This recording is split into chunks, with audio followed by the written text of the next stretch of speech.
اللہ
اپنی تعریف کر رہا ہے اور حمد و ثنا اللہ نے سے پہلے اپنے کی کہ تمام تعریفیں اس خدا کے لیے کہ جس کے قبضہ قدرت میں آدم جیسے نبی کی جان ہے۔ یہاں پر میں نے آدم کا لفظ اس لیے استعمال کیا کیونکہ کائنات میں آنے والی پہلی ہستی کا نام آدم ہے۔ ویسے تو آدم سے پہلے اہل بیت علیہ السلام کا نور خلق ہو چکا تھا، لیکن جو روح زمین پر سب سے پہلے حضرت آدم کو بھیجا تو اللہ نے کہا کہ میں وہ ذات ہوں کہ جس کے قبضہ قدرت میں آدم جیسے نبی کی جان ہے۔ بس 2-4 منٹ آپ توجہ سے سن لیجئے، یہی مقدمہ ہے اور اسی میں سوالوں کے جواب ہیں، اسی میں عالم ہونے کی شرط ہے اور اسی میں جاہلوں کے منہ پر تماچا ہے کہ جو رسول کو جاہل بتاتے ہیں، جو بتاتے ہیں کہ علی وہاں سے علم لے کر حاصل نہیں ہوئے۔ تو سورہ رحمان نے اعلان کیا الرحمن کہ وہ ذات بڑی بابرکت ہے، علم القرآن کہ جس نے قرآن کا علم دیا۔ دوسری آیت میں اعلان ہو رہا ہے کہ جس نے قرآن کا علم دیا۔ پھر تیسری مرتبہ ارشاد ہوا خلق الانسان، پھر اس نے انسانوں کو خلق کیا، علمہ البیان، پھر اس نے بولنے کی صلاحیت دی۔ یعنی معلوم یہ ہوا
کہ قرآن 10 سال بعد نازل ہوگا، اور علی قرآن سنا رہے پہلے، نبی سند لگا رہے ہیں کہ جیسے میں پڑھتا ہوں علی تم ایسے پڑھ رہے ہو۔ میں یہ کہوں گا قرآن 10 سال بعد نازل ہو رہا ہے، اگر جملہ آہستہ سے کہہ کر گزر جاؤں کہ علی وہ ہستی ہے کہ جو بولتے چلے جاتے ہیں، کوئی آیت بنتی چلے جاتی ہے۔ تو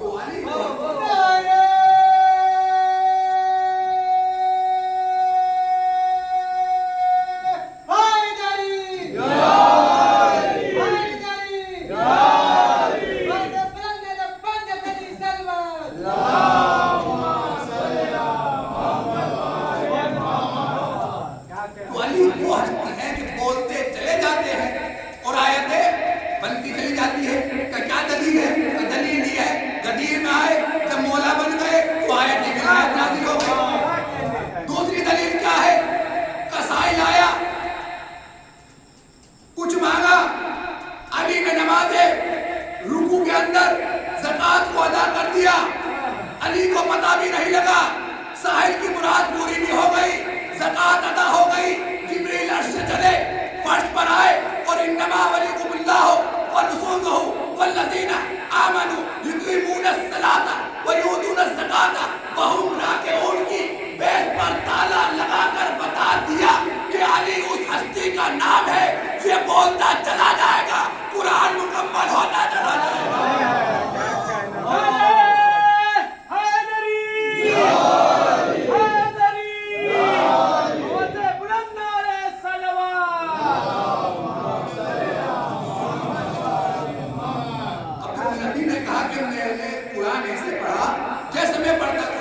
جہاں نبی اللہ مکے والوں نے کو ابھی تک قرآن سنا ہی نہیں، تو آپ نے کیسے کہا کہ جیسے میں پڑھتا تھا؟ تو کاش نبی کہیں گے کہ سن سید ثاقب رضا عابدی جاہلوں کے درمیان پڑھتا تو پڑھتا کیا؟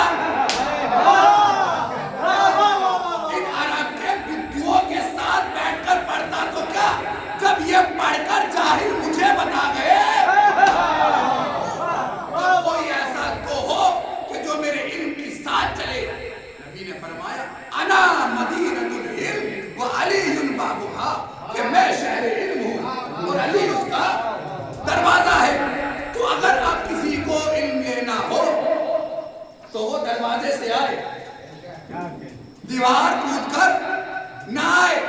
جب یہ حدیث نبی اکرم نے فرما دی، دائیں بائیں بیٹھنے والے منافقین پریشان ہو گئے کہ علی کو ان کا شہر کا دروازہ بنا دیا۔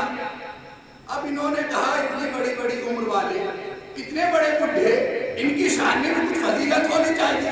تو جب انہیں کچھ نہ ملا تو انہوں نے کیا کہا کہ اگر علی دروازہ ہے تو کسی نے کہا ہم بتلانا ہے۔ بھئی ایک جملہ کہہ دوں کہ یہ بتلانے کا لفظ آ ہی گیا، علی وہ ہے جو آیت انما یرید اللہ کا تالا لگا کر پیچھے نہیں ہٹتے، اور بتلانا اسے کہتے ہیں کہ جہاں سے نجاستیں آتی ہیں۔ تو علی سے اہل بیت سے نجاست کا کوئی واسطہ نہیں ہے، کیونکہ قرآن میں تالا لگا دیا گیا، نہ کوئی پاک نہیں ہے ان کے جیسا۔ تو کسی نے کہا ہم بتلانا ہے، کسی نے کہا ہم چھت ہیں، کسی نے کہا ہم کھڑکی بن جاتے ہیں۔ نبی نے شہر علم کہا، شہر کی نہ تو چھت ہوتی ہے، نہ بتلانا ہوتا ہے، نہ بیم ہوتے ہیں، بس ایک راستہ تو ہوتا ہے آنے کا۔ نبی نے بتایا کہ اگر علم حاصل کرنا ہو اور علم کی چاہت ہو اور میرے پاس اگر آنا چاہتے ہو تو پہلے علی کے پاس آنا ہوگا۔ جب علی کو سمجھ جاؤ گے تو نبی سمجھ آ جائیں گے، جب نبی سمجھ جاؤ گے تو خدا خود بخود سمجھ آ جائے گا۔ اسی وجہ، یہی وجہ رہی لوگوں کی کہ کنکر کو شنکر سمجھ بیٹھے، پتھر کو بت سمجھ بیٹھے، پتھر کو بھگوان سمجھ بیٹھے۔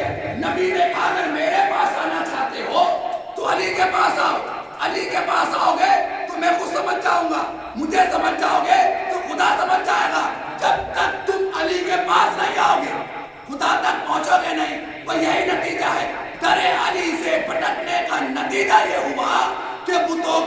پوجا کرنے لگے. اور نبی نے کہا کہ جو پوجا کر لے وہ کچھ بھی ہو جائے, لیکن پاک نہیں ہو سکتا. صلوات پڑھ دے محمد والے.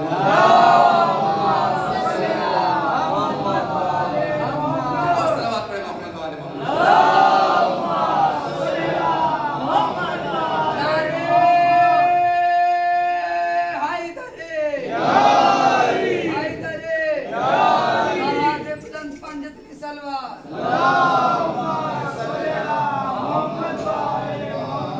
تو یہ 4 آیات اہل بیت علیہ السلام کی شان میں علم کی وجہ سے, ورنہ تو پورا قرآن چھوڑ کے 2 سوروں کو علی بن طالب اور اولاد علی کی شان میں, نہ تو سورہ منافقین میں ان کا ذکر ہے اور نہ سورہ کافرون میں ان کا ذکر ہے.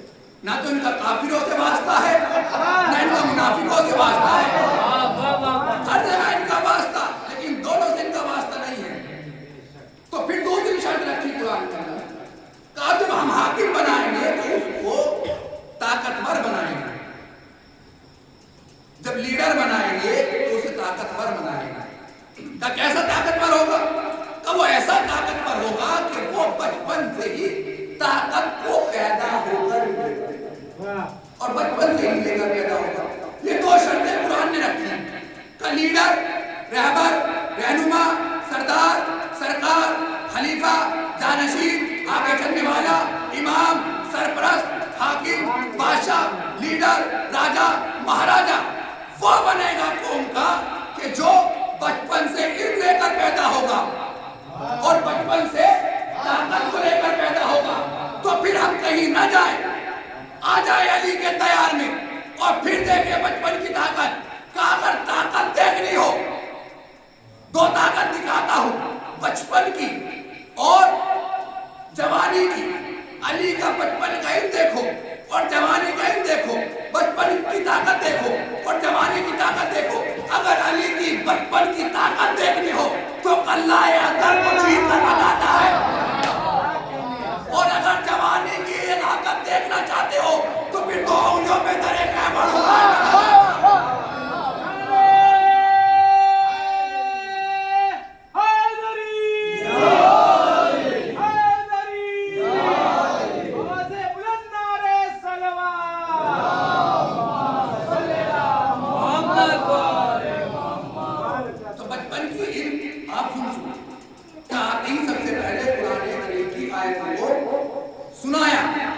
جوانی کا کیا علم ہے؟ جوانی کا علم یہ ہے کہ منبر کوفہ پہ بیٹھ کر اعلان کر رہا ہے, پوچھو پوچھو کیا پوچھنا چاہتے ہو, اس سے پہلے کہ میں تمہارے درمیان سے چلا جاؤں سوال کرو. اب ایک کمبخت کھڑا ہوا ہونے کے بعد کہتا ہے یار اتنا بڑا دعویٰ, ہاں دعویٰ ہے تب میں اس زمین سے زیادہ آسمان کے راستے لاؤں. جو سوال کرنا ہو کرو, کہ قرآن نے سوال کرنے کے لیے بتایا کہ سوال کرو, لیکن قرآن نے کیا دیا فَاسْأَلُوا أَهْلَ الذِّكْرِ إِن كُنتُمْ لَا تَعْلَمُونَ, کہ جب تم نہ جانو, نہ جانے کے بیس پر سوال کرنا. لا تعلمون نہیں جانتے تو سوال کرو کس سے؟ فَاسْأَلُوا أَهْلَ الذِّكْرِ, جو ذکر کے جاننے والے ہیں, ذکر کو پہچانتے ہیں, ان سے سوال کرو. لیکن عجیب مور ہے, سوال وہ کرتے ہیں کہ جو پتا ہوتا ہے. یہ دیکھتے ہیں کہ مولوی کا علم کتنا ہے, ٹوپی میں علم ہے یا امامے میں علم ہے. قرآن نے کہا سوال اس کے بارے میں کرنا جو پتا نہ ہو, لیکن ہماری قوم کا الگ ہی تعجب بھرا انداز ہے. سوال وہ پوچھتے ہیں کہ علی نے مردے کو کیسے زندہ کیا, علی نے درے خیبر کیسے اکھاڑا, علی نے جل کے ستارہ کیسے اترا, علی نے فلاں کو کیسے پچھاڑا, علی نے اندر کو کیسے مارا. ابھی تک تمہاری سمجھ میں علی نہیں آ رہا ہے. کیا سمجھ میں؟ یہ علی کی سمجھنے کا دوش نہیں ہے, یہ تمہاری فکر کا دوش, یہ تمہارے حسن کا دوش, یہ تمہارے جسم کا دوش, یہ تمہارے کھانے اور پینے کا پتہ لگاتا ہے کہ تم کیسے اندازوں میں اور کیسے کلچر میں اور کیسے سرپرستی میں بن رہے ہیں. تو سوال کیا, سامنے بیٹھنے والے نے کہا یا نہیں بتائیں. ایک سوال رہا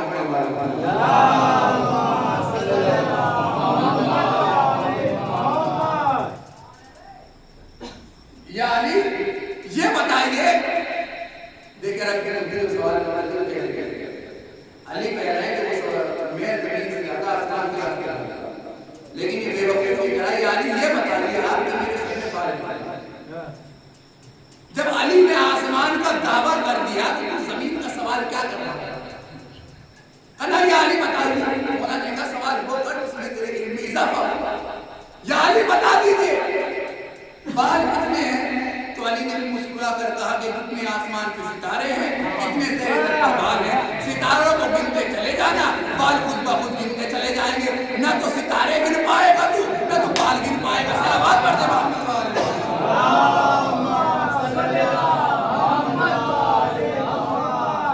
تو نہ تو ستارے گن پا رہا ہے اور نہیں تو بال گن پائے گا۔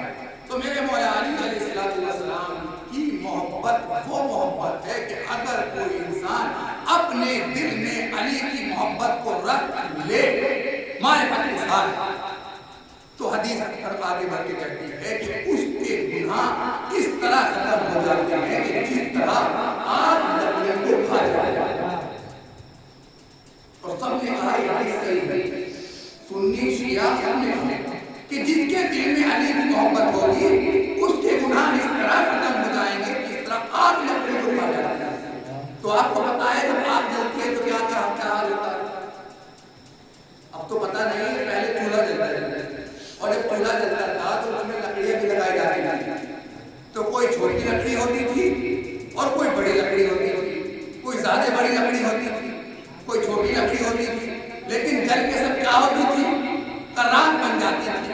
اب سمجھ میں آیا کہ نبی نے کیوں آگ سے کیوں مشابہت کی کہ علی کی محبت جس کے دل میں ہوگی اس کے گناہ اس طرح ختم ہو جائیں گے جس طرح آگ لکڑی کو کھا جاتی ہے، یعنی راکھ بن جاتی ہے۔ اب لوگ دوسروں پہ سوال نہ کریں کہ فلاں نماز نہیں پڑھتا، فلاں یہ کرتا ہے، فلاں وہ کرتا ہے، فلاں یہ کرتا ہے، کہ جب آگ لکڑی کو کھاتی ہے تو پھر یہ نہیں دیکھا جاتا گناہ کتنا بڑا ہے، گناہ چھوٹا ہے یا گناہ بڑا ہے۔ علی کی محبت دل میں رکھتے چلے جانا، آگ کی طرح تمہاری برائیوں کو خدا ختم کرتا چلا جائے گا، لیکن شرط یہ ہے سزا ملے گی ضرور۔ صلوات پڑھتے محمد والے ابھی آپ اس کے بعد خوش ہو کے چلے جائیں، کچھ ہونے والا نہیں، نماز نہیں پڑھی تو پٹو گے ضرور، بنا پٹے جنت میں داخل نہیں ہوگے۔ میں تو اکثر کہتا ہوں، لوگ کہتے ہیں کہ سارے جنت میں جائیں، بے شک سب جنت میں جائیں، تو جنت میں ایسے جاؤ نا جس میں ایک بادشاہ جا رہا ہو، پر پیٹ چھن کے جانے سے بھی کیا فائدہ، لا کر ہو کے جانے سے بھی کیا فائدہ، صحت اور سلامتی کے ساتھ جاؤ تو جانے کا مزہ بھی کچھ ہو ہے۔ تو میری ایک بیٹ پہ آپ لوگوں سے نماز کو بالکل کوئی بھی ترک نہ کرے، کیونکہ سادات کی غلطی کی ڈبل سزا ہے۔ بات اگر غیر سید نماز نہیں پڑھ رہا ہے اور اس کی سزا 1 گھنٹہ ہے تو غیر سید کی سزا 2 گھنٹہ ہے۔ یہ بات دھیان رکھو، ڈبل پٹو گے، کیوں پٹو گے ڈبل؟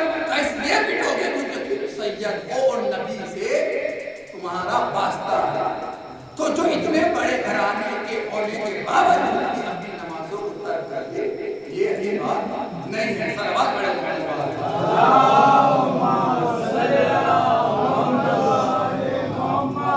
تو میرا علی کعبے میں 13 رجب کو کعبے میں فاطمہ بنت اسد داخل ہوئی، 16 رجب کو باہر آئی۔ جب باہر آئی تو لوگوں نے سوال کیا 3 دن تک کھانا پینا رہنا سہنا کیسے ہوا؟ لوگوں نے سوال کیا اے ابو طالب تم کعبے میں متولی ہو تو تم نے اس لیے فاطمہ بنت اسد کو چابی دے دی کہ تالا کھول دو اور جاؤ اندر چلی جاؤ؟ تو فاطمہ بنت اسد نے کہا سنو ابو طالب پہ انگلی اٹھانے والوں، بے کردار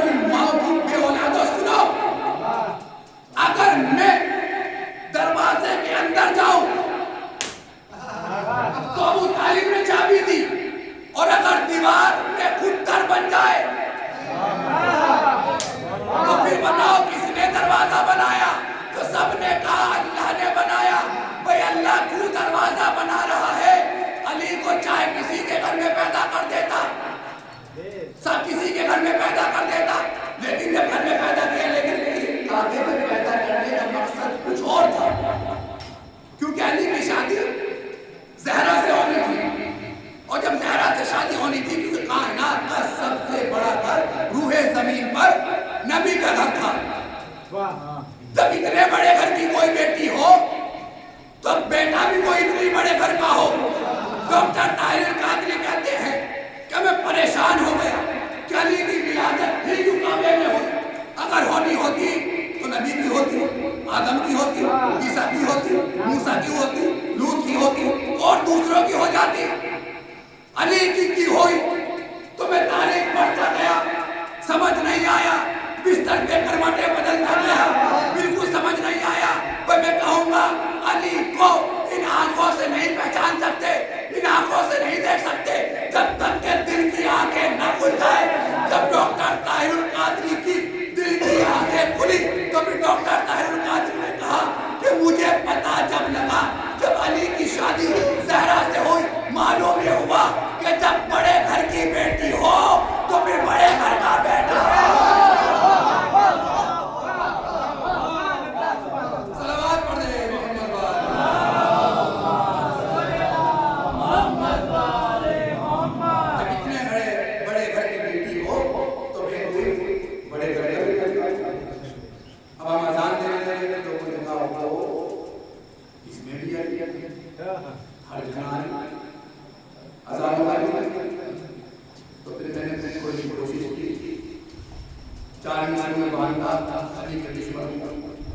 اور باندھ کر اتنی دور بھیجا کہ آج تک سوال کا جواب نہیں پایا.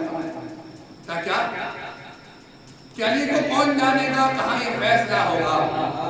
سنیں جناب سرکار صاحب, سنیں اور آپ بھی سنیں, یاد کر لینا فیصلہ واسطہ.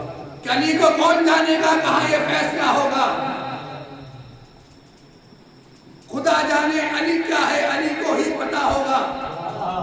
کہ علی کو کون جانے گا کہاں یہ فیصلہ ہوگا. خدا جانے علی کیا ہے, علی کو ہی پتا ہوگا. تو اذانوں میں علی آیا,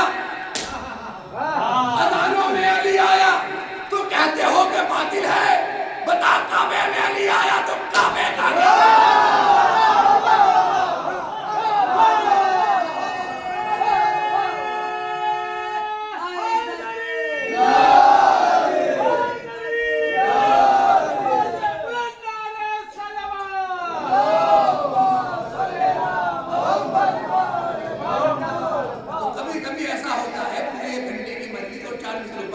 تمام ہو جاتی ہے. بتا علی کعبے میں آیا ہے, بتا کعبے کا کیا ہوگا. ہم اذانوں میں کہہ رہے ہو تو باطل ہے. بتا کعبے آپ کا باطل ہے یا صحیح ہے. کعبے کو باطل کہنے والا اسلام سے خارج تو ہو جائے گا, علی کا چاہنے والا نہیں ہوگا. ہماری تو الگ پہچان ہے, ہمیں کسی کو بتانے کی کوئی ضرورت نہیں ہے کہ ہم کون ہیں. ہمیں پہچان دو, ہمیں پہچاننے کی ضرورت نہیں ہے. ہمارے نام ہی بتاتے ہیں کہ کون ہے. آئیے تو علی بڑی نہ یہاں کوئی شیعہ ہوتا جب بھی ٹھپا لگ جاتا کہ شیعوں کا گاؤں ہے, کیونکہ نام علی کا شیعوں سے مناسب جب کیا کیا جائے. کہا کہ علی کا شیعوں کا نام, کسی کے گاڑی پہ علی کا نام شیعوں کی گاڑی, کسی کے گھر پہ علی کا نام شیعوں کا گھر, کسی کی مسجد پہ علی کا نام شیعوں کی مسجد, کسی کی مسجد, کسی کے امام باڑے پر علی کا نام شیعوں کا امام باڑا. تو کیا کہنے تمہارے فکر کے, یہی فکر ہے. ہاں یہی فکر ہے کہ اگر جہاں جہاں علی لکھا ہوگا وہ شیعوں کا ہوگا, وہ شیعوں کا ہوگا, وہ شیعوں کا ہوگا, تو گھبرانے کی بات نہیں ہے.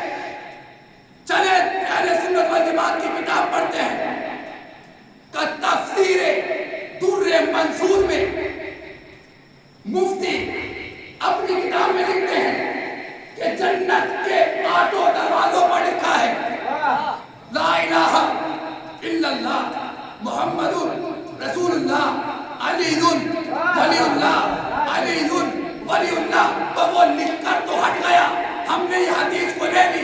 ہمیں پتا تھا آنے والا زمانہ اتنا بڑا منافقوں کا ہوگا کہ ہم پر عیب کریں گے, ہم پر الزام لگائیں گے کہ یہ شیعوں کا ہے, یہ شیعوں کا ہے, یہ شیعوں کا ہے, یہ شیعوں کا ہے. ہمیں گھبرانے کی بات نہیں ہے. جنت کے 8 دروازوں پر علی کا نام لکھا ہے. اب یہ بتا جنت تیرے باپ کی ہے.